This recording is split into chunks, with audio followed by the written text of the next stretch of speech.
real kind. We're gonna have a good time. Let's get the meaning down. We're gonna spread being nice around. You just go right ahead, because it's here and it's now. Just move every bone to a cosmic powwow.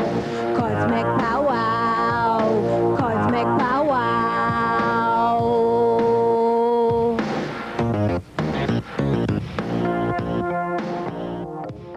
Good evening, good evening.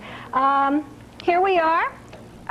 In Toward a Quality of Life, the show that talks about philosophy, psychology, economics, music, the culture we're living in, politics, medicine, everything and anything for a synthesis towards a kind of cultural engineering, a kind of engineering an existence and a life and a quality that is better for us all.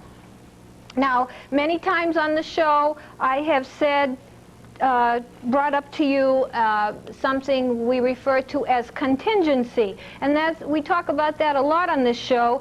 And contingencies are those circumstances that occasion or facilitate or give the occasion and circumstance for a behavior, a feeling, a thought, an emotion, an event that is psychological or behavioral in nature to happen. So we're looking at contingencies, and we want to repeat knowing that term and understanding that contingencies literally provide the occasion under which behaviors and feelings are more or less likely to occur. This is a highly environmental view of behavior, a view and a reality that takes picayune attention towards all the things around us that are both tangible, that is to say physical, sort of, and non-physical as they influence us.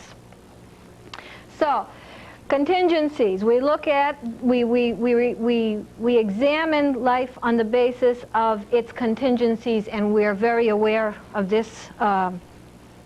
We become more and more aware of this feature of the reality of living.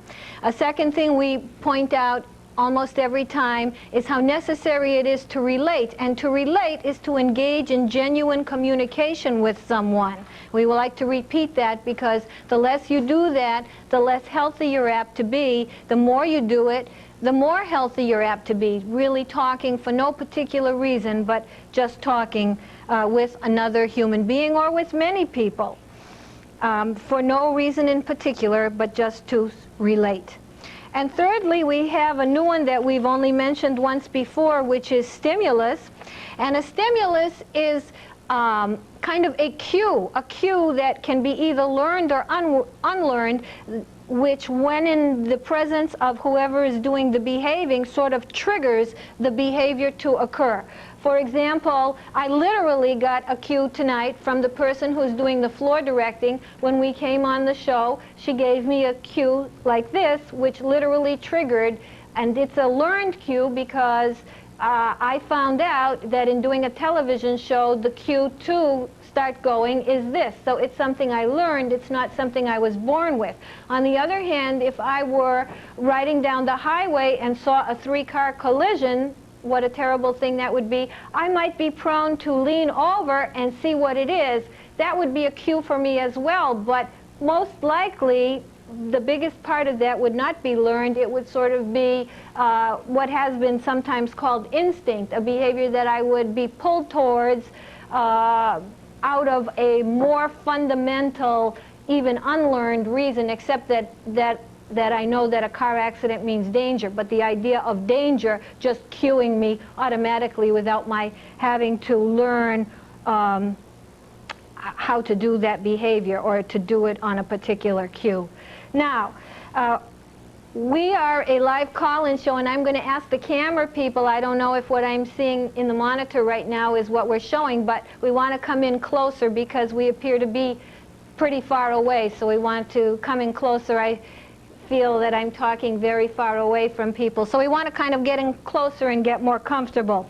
Now, this is a call-in show, And our number is on the screen, so please call us, and we have Ms. Ada Robinson standing by to take your questions.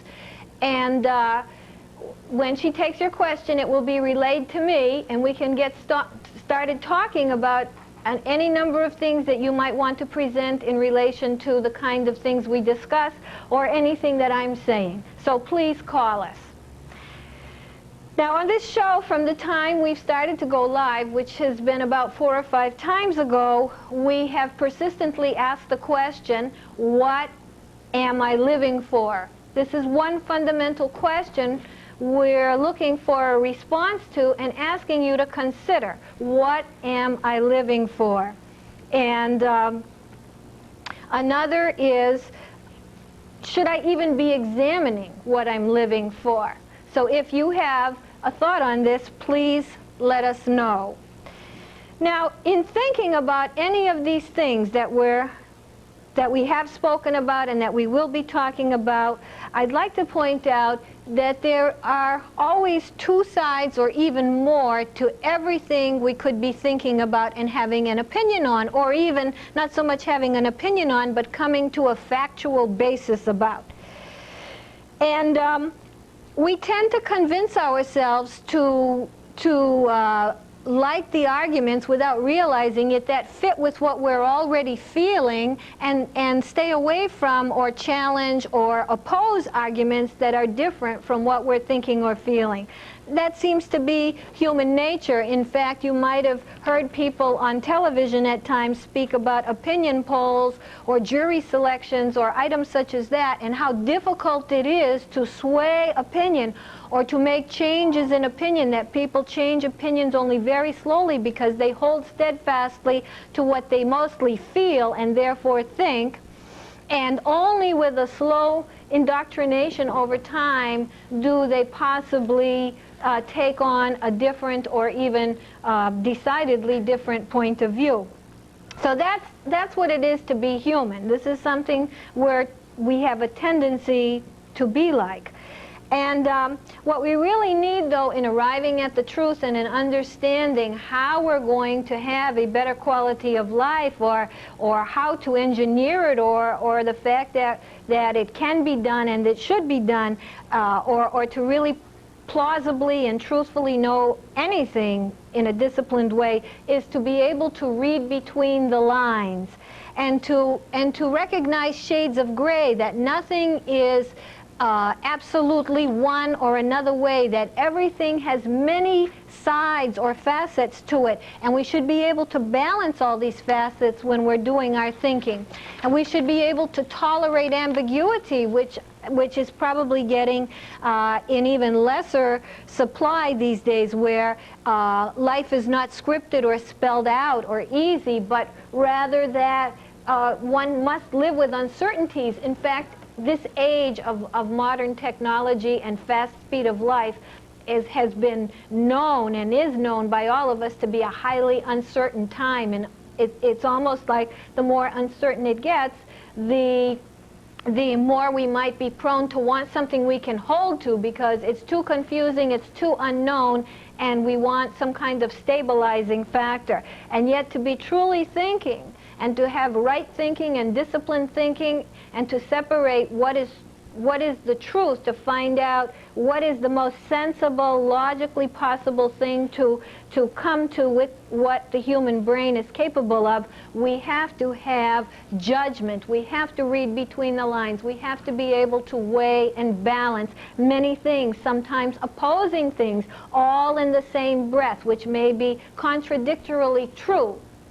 This is the true capacity of thinking, to be able to apply judgment, not to stand in judgment and condemn or praise, but to have a balance and a weighing of everything, and to hold things at bay, and to not just prematurely or steadfastly go towards a simpler, less ambiguous line of reasoning. Now, sound bites and technology are also eat away at good judgmental capacity, because they say things in very short easy reactionary kinds of statements that don't give a chance. How many times do we see people begin to explain themselves on television and they're cut off? This in and of itself will be limiting our capacity to be in interaction in a more balanced and uncertainty tolerant kind of way. Another example I can give you of how to think about this as well is I'm reminded of a parent, for example, who to a child says, when asked why the child has to do something, is responded to that, because I said so, which you see would be a very incomplete and kind of inappropriate kind of answer to be giving another human being. There are always reasons, and there's always many shades, and there are always other questions that come with answers, and that's the way dialogue should go. I see I have a call here. That's great, and we'll take it in 1 second. I will give you an idea on that. Yes, so we want to be more than just saying, believe what I tell you, or because I said so. We want to be thinking. We want to get the brains being active. We want to balance a lot of contradictory things in our minds and always stay on the fence, realizing that many things are plausible and possible, and we have to give our senses and our reality kind of educated benefits of the doubt, and constantly be searching towards the likely answers, but never just being reactionary, shallow-minded, and simple responding creatures. Okay, now the question that's being asked is, what is my opinion on Prozac? A person from East Boston has called in with this question. Persons who suffer very serious depression are most often, or very often, forwarded towards medical help for the prescription of antidepressant drugs, of which Prozac is one. And there are many schools of thought, and Prozac mostly fits into the biological school of thought, which is that if you are depressed, there is a chemical condition in your brain that can perhaps be changed to produce a more optimistic behavioral result. So it's a chemical way of going at the problem. Now, there are many reasons why people are depressed, and being a highly environmentally prone person towards figuring out and assessing what is causing a behavior, or what are the contingencies that are sort of tying the behavior into what it is, and what are the stimuli and cues that prompt it, what is the mood state, what brings the mood state, what brings different kinds of feelings and thoughts, which is my propensity, then I would be prone to be looking in that direction for why people are depressed. But the problem of depression is a very profound one, and there are many, many variations on depression, from just feeling mildly depressed about something that perhaps would be depressing to many of us, to getting into a rut of depression, to having very volatile or deep kinds of mood problems. So I hope I answered the question about Prozac. I know there has been some controversy about the drug, and you can, there are psychiatrists who both favor it and some who have spoken against it. Depression itself is a very complex question, too, as to what the controlling variables could be and how easy it may or may not be to get at controlling variables for depression. Okay, now, life doesn't move according to the needs and wants and beliefs that we have. So we have to use our brains and figure out ways that we're denying to see things that we may not want to see. And understand that as imperfect beings we're blinded by emotion, and come to grips with struggling to get to a higher stage and use our capacities in a more forthright and productive fashion. One further thing I will say about this issue that I had been speaking about regarding having judgment and using your intellect to the best of your ability. Psychology usually talks about two kinds of basic features of being conscious and sentient and a feeling human being. One is emotion and the other is thought. And generally, emotion precedes thought.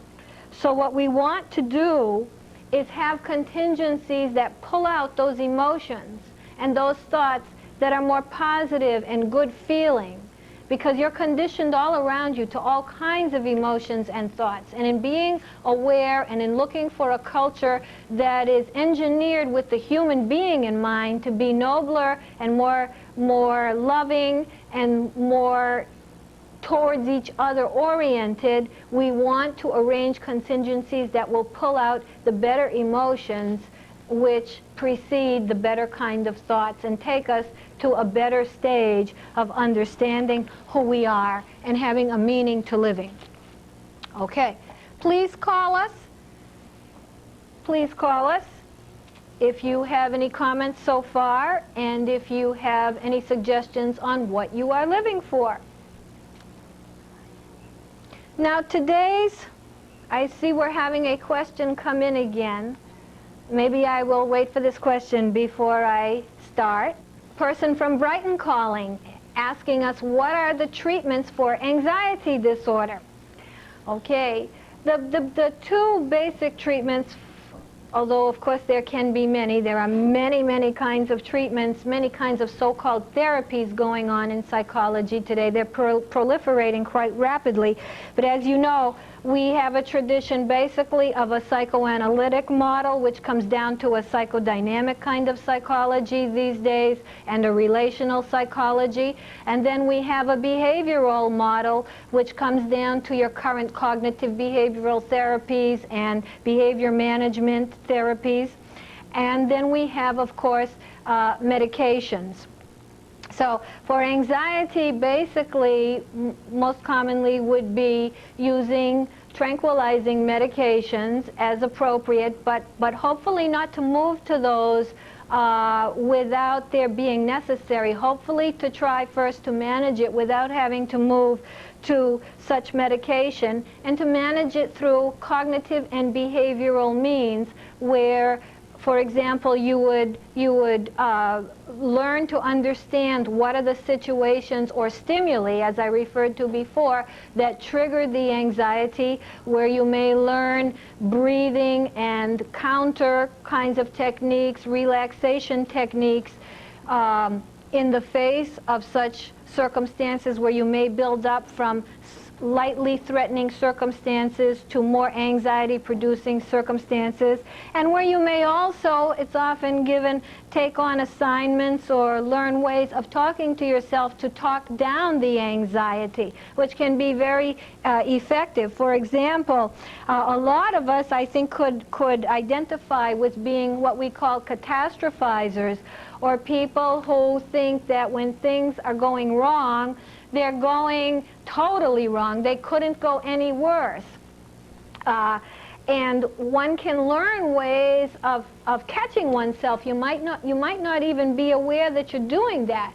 But if you do that, you can train yourself to catch it and to talk to yourself in another fashion where you can talk yourself into putting things into perspective and giving yourself counter-arguments of what might be good about the circumstance, or how you can ameliorate the circumstance, or how to not get carried away by the circumstance.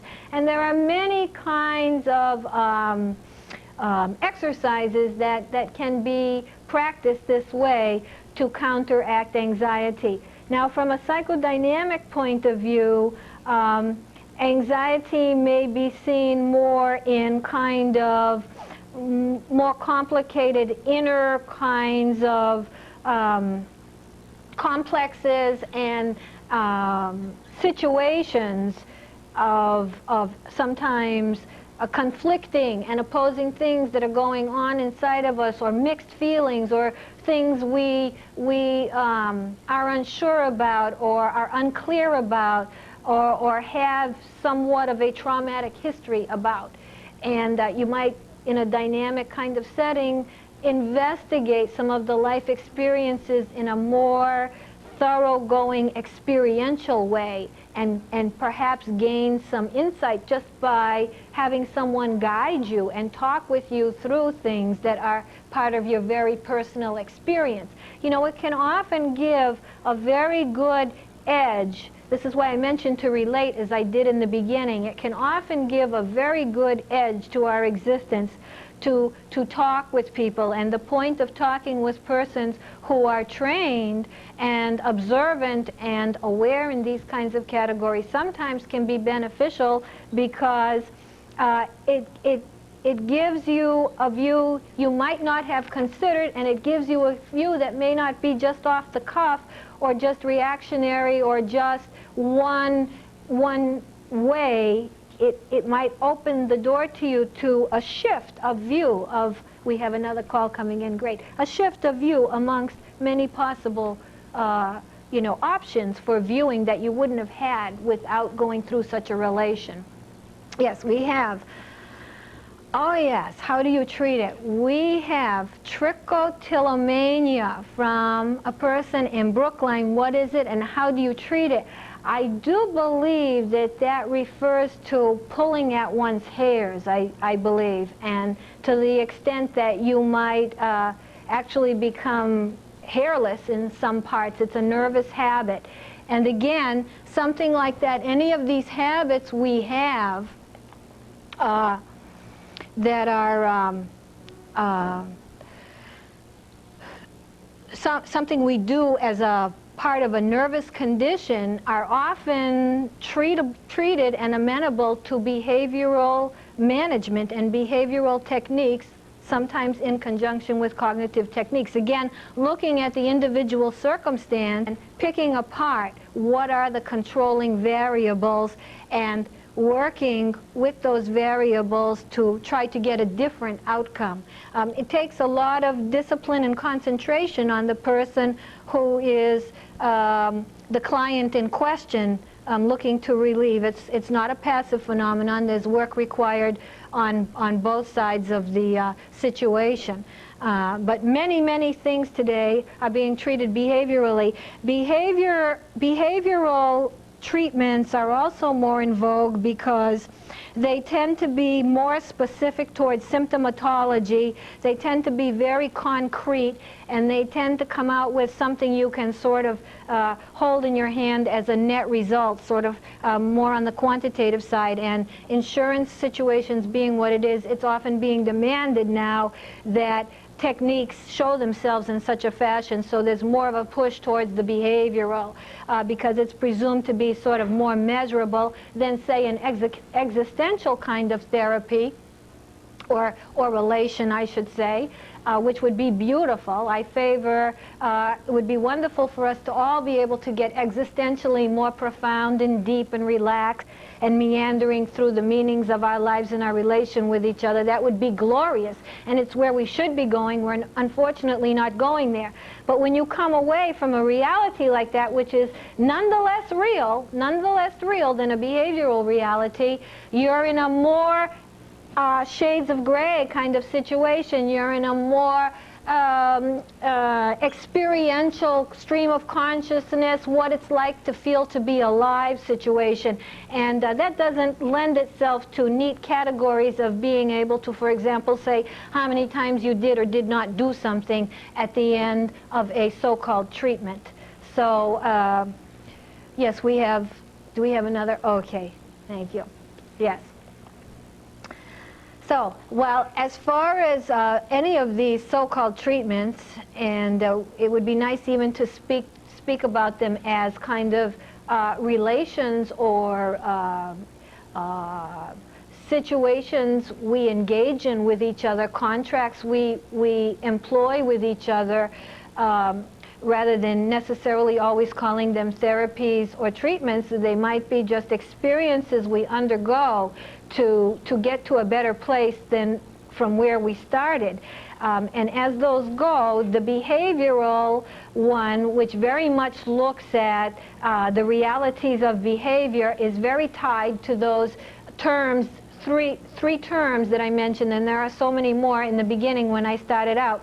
Number one being contingencies, meaning that so much of what you are and think and feel is tied in with the phenomenon, the real and the also hard to touch, but nevertheless real feelings, thoughts, and senses, and essences, and spiritualities, and consciousnesses, and colors, and concretes, and noises, and number of people, lack of people, heights of ceilings. All these things are contingencies. Country you live in, month of the year, kind of weather outside, something you heard on the news, what happened in the back of your mind at work today, casting its way to be a contingency, producing the result. You are so much the result of environmental, such as I just listed, environmental occasions giving the circumstance for your behavior to happen. I see another call coming in here. Someone from Alston, what is my view on prescription privileges for psychologists? Okay. I believe it's already happened or about to happen in Hawaii. There's a bill in Massachusetts and probably in other states for it to happen. There are courses and curricula already being made for psychologists to take in order to be able to do this. And if the proper background is available, certainly psychologists would be good persons to be prescribing drugs, as they are very familiar with behavior of people, feelings of people, reactions of people, and since many of them right now have to be aware of drugs in just being around their clients, because it is part of the whole picture. So I think it would be a very useful and proper situation.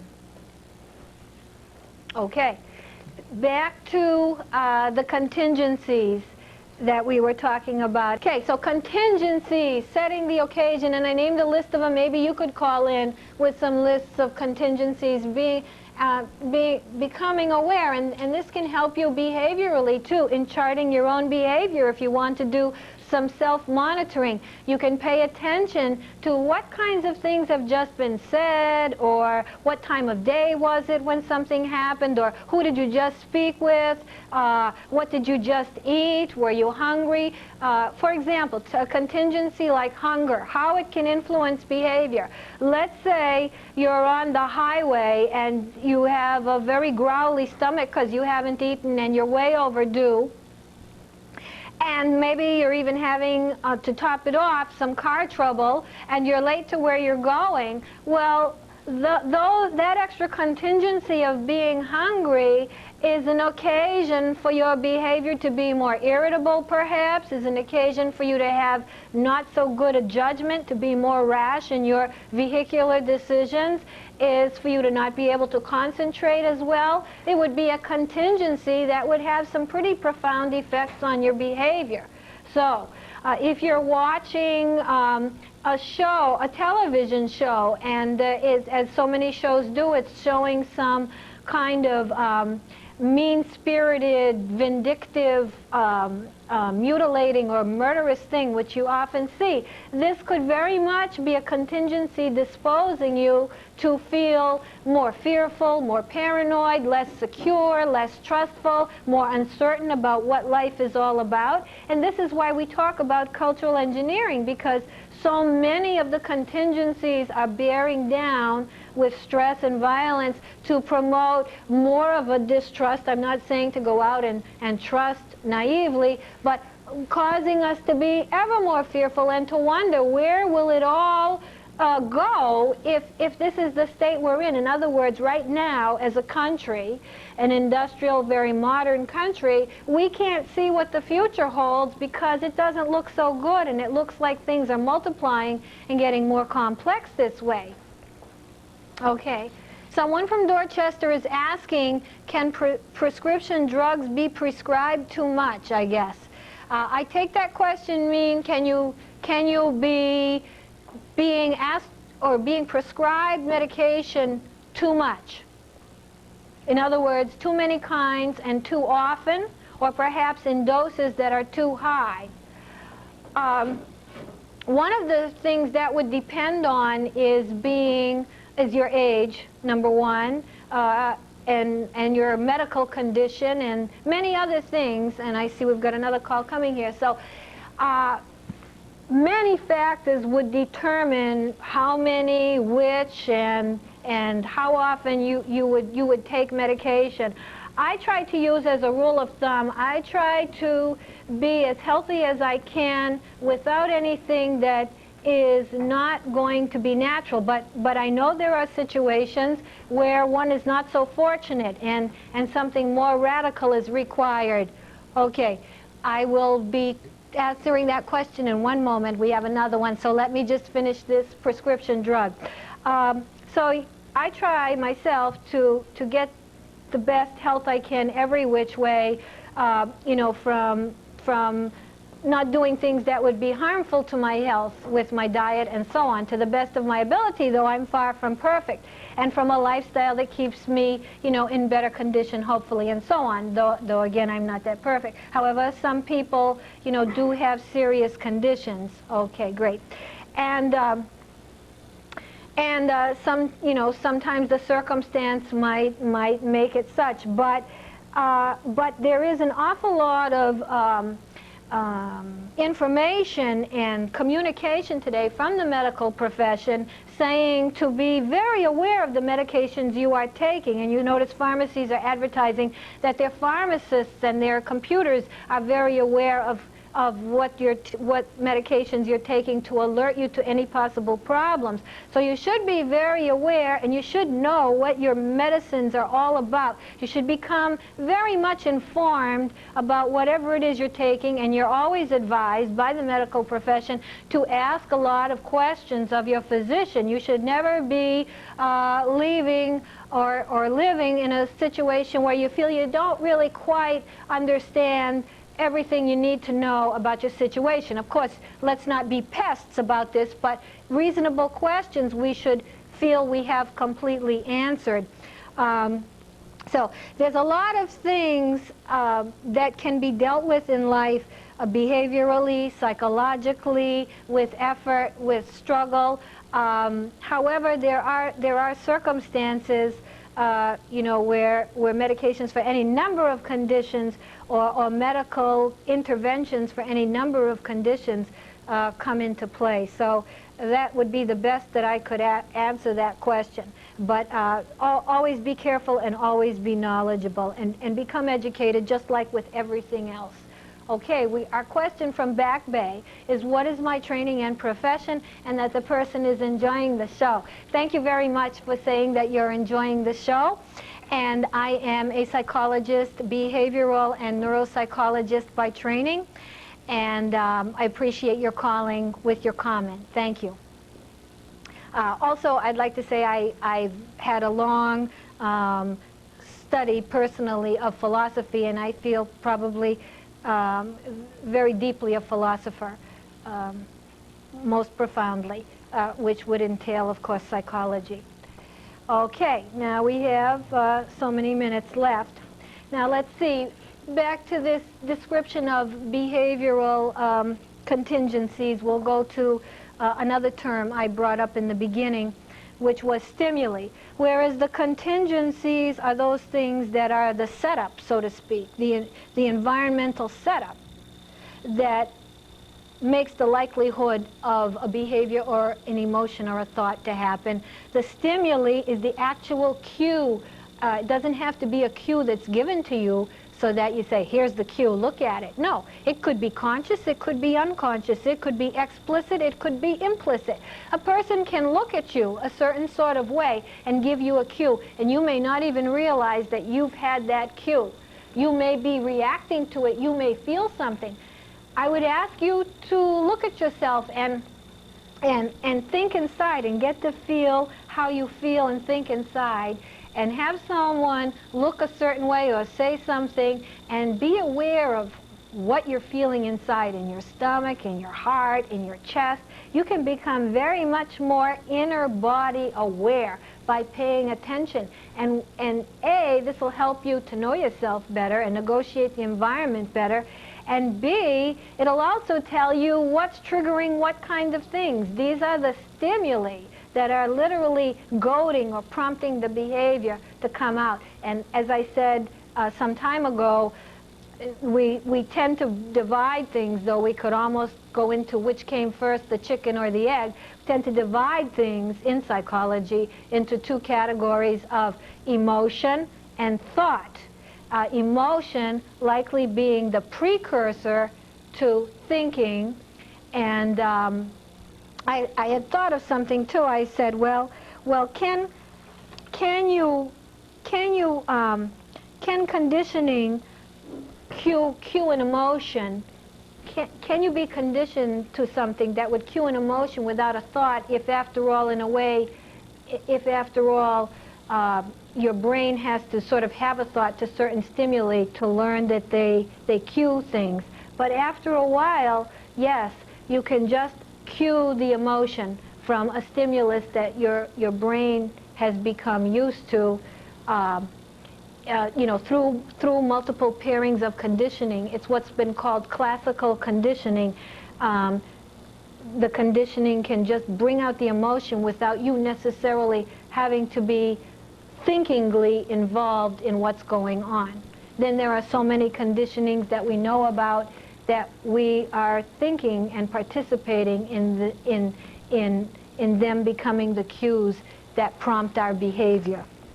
Okay, I'm also using this word conditioning more now as we progress, and so much of what we are is conditioning, meaning that what we've grown up through in our families and with our mothers and fathers has conditioned us in a global and familial kind of way. What we've grown up with in this country has conditioned us. What we see on television conditions us. What we learn the contingencies are to get paid or have a job has conditioned us.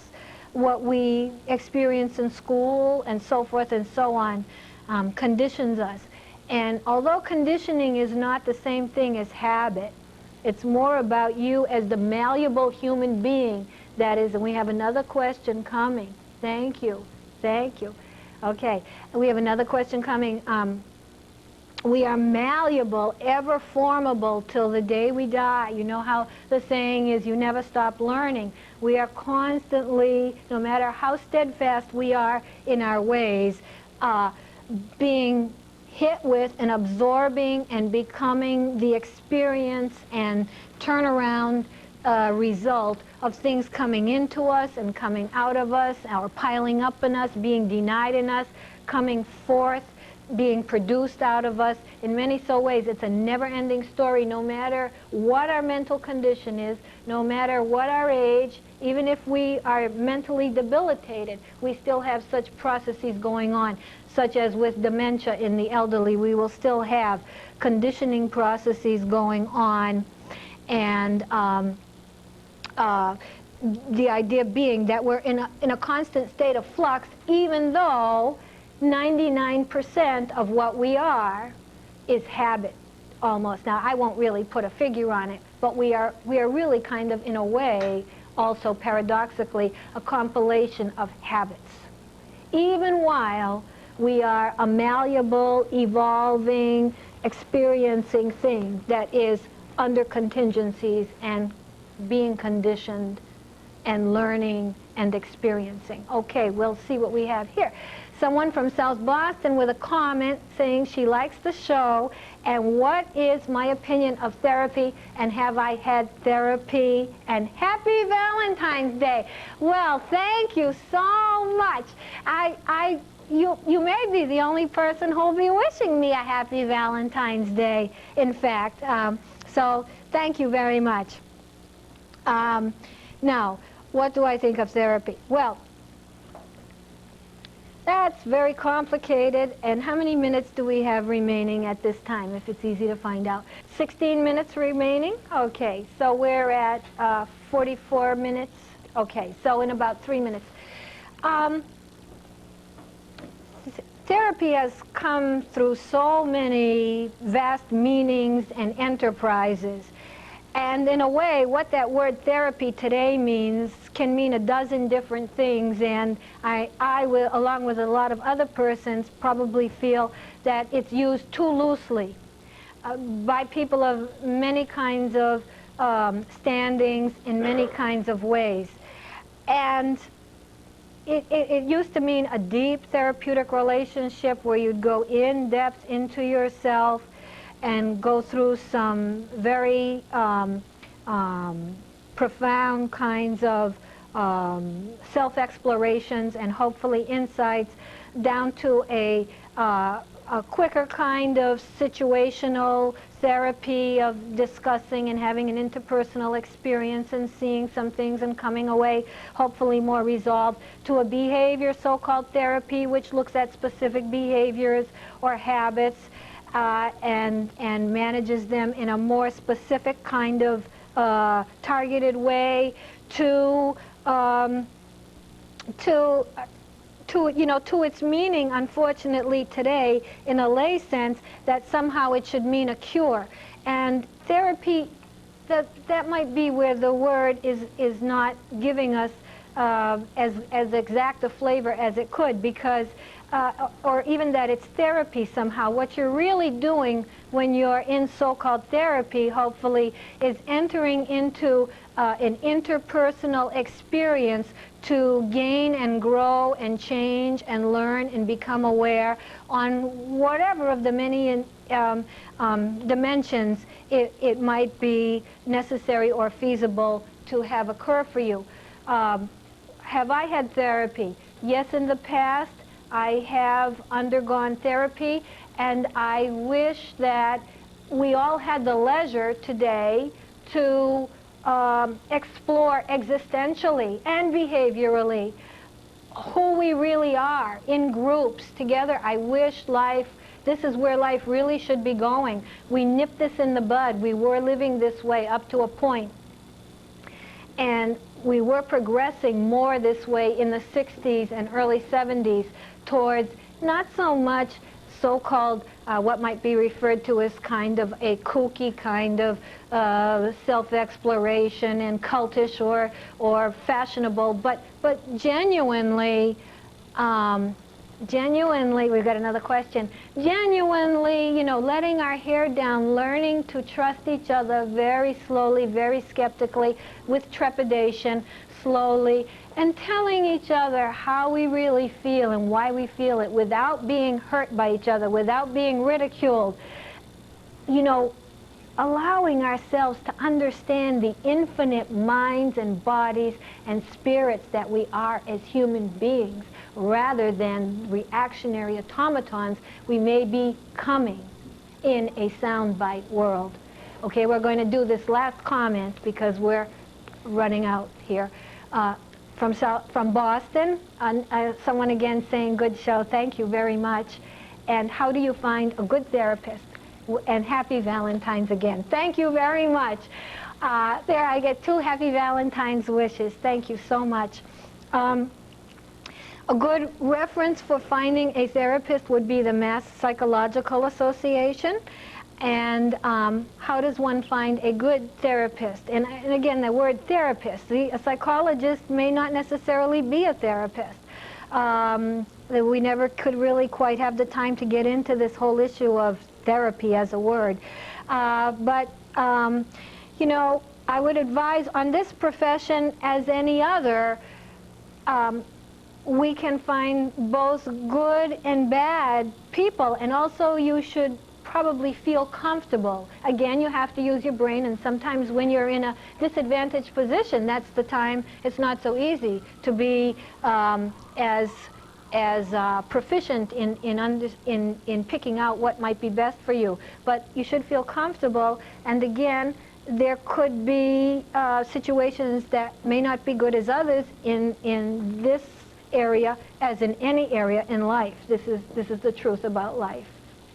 Well, someone's finally calling from Brighton with what is a thought disorder, but we unfortunately have to move on for the evening, so maybe we could hold that question for the next time. And let's see what I wanted to say in 10 minutes left. Okay, so we need about 4 and 2.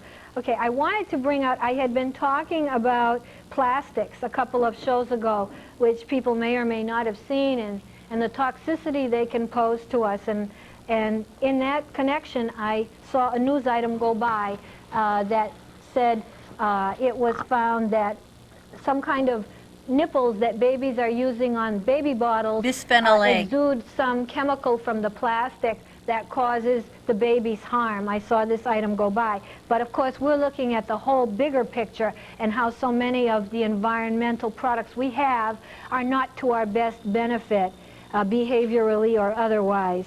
And also from the previous show a couple of weeks ago, a hairstylist from Boston called and told me that he has been witnessing a phenomenon in his salon for the past approximately 9 years of practically all of his male clients in their 20s and 30s having a very new and rapid kind of balding pattern, and he was throwing out some suggestions as to environmental factors, as was I to him, that could be causing this.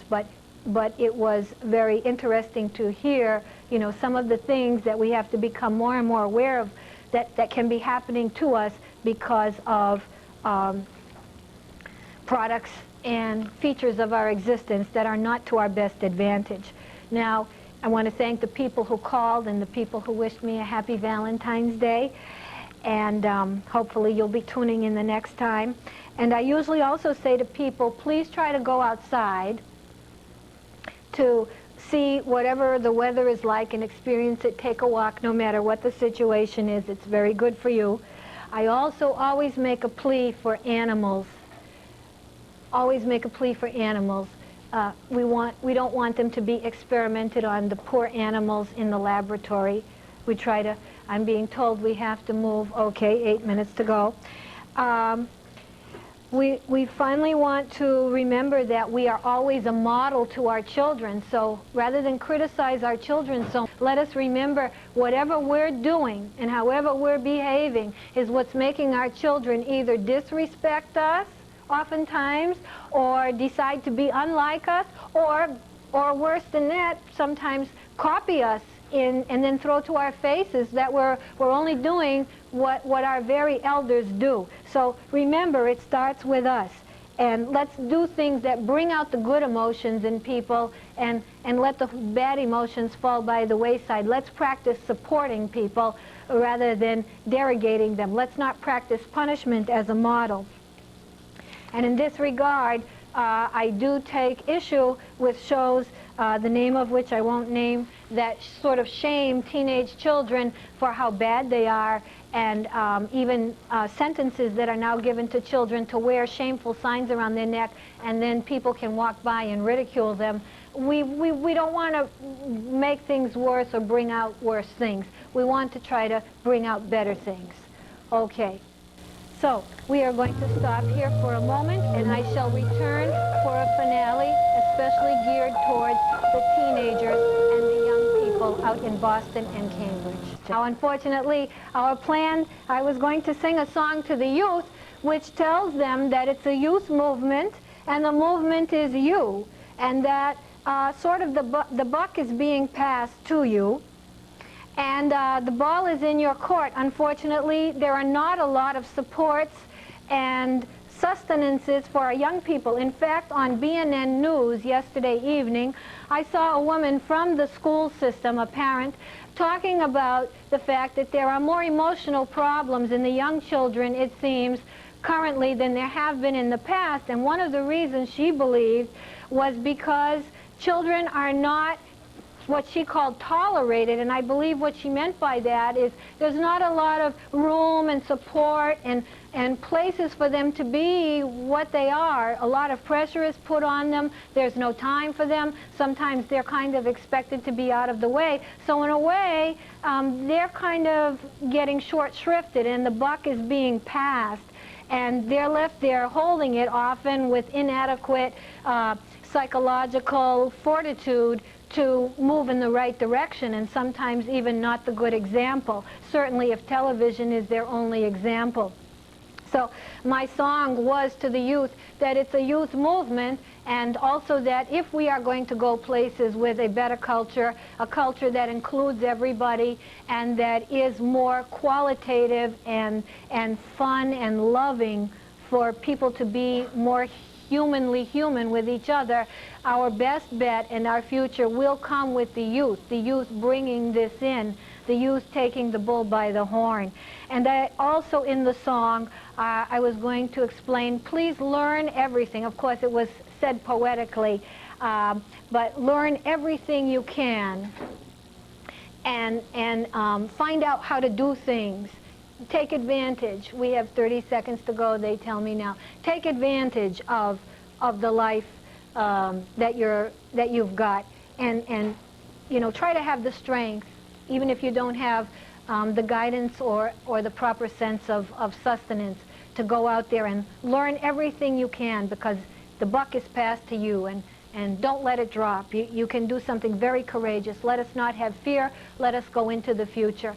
I thank you so much, everyone who was watching, and please watch again, and please let's have a better environment for us to become and be able to be more human. Thank you.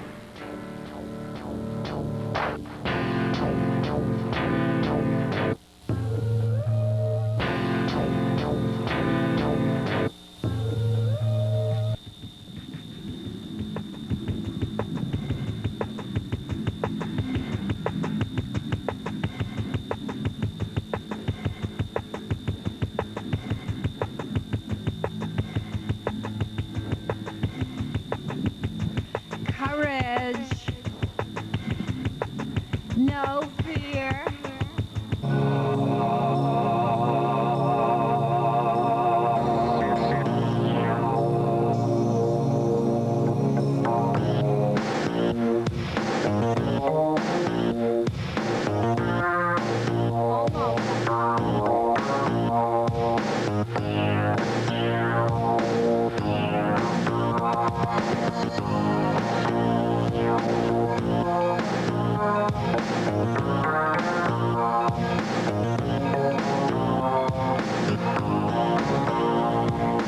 Fun and it's one, it's us cosmic powwow, cosmic powwow.